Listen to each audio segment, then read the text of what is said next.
Kadraja git kızım. Gir sen. Şuraya.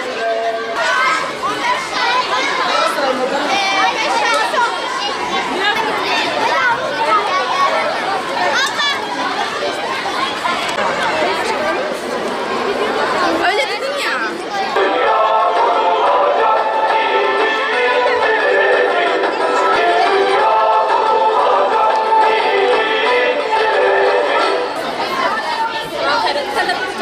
O 5 çıkart şunu. 200 lira.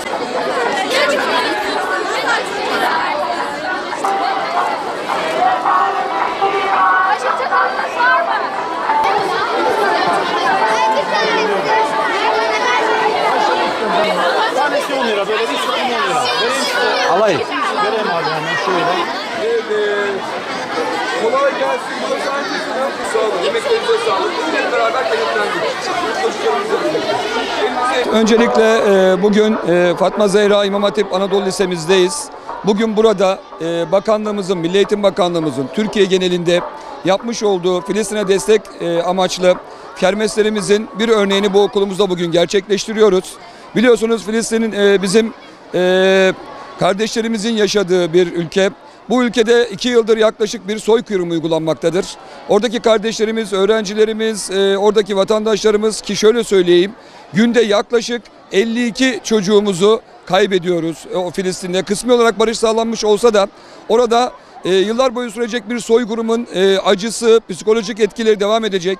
Biz de bugün burada tüm öğrencilerimizle, öğretmenlerimizle ve velilerimizle birlikte bir yekvücut olarak Filistin'deki kardeşlerimize destek olmak için bir kermes düzenledik.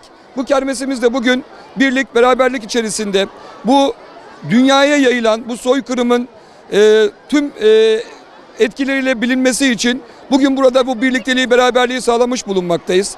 Bunun için bu birlikteliğin, beraberliğin sağlanmasına katkı gösteren özellikle okul idarecilerimize, velilerimize ve öğrencilerimize teşekkür ediyoruz. İlimizde yapılan bugün birçok okulumuzda, ilimizdeki birçok okulumuzda Filistin'e destek amaçlı kermesler yapılmaktadır.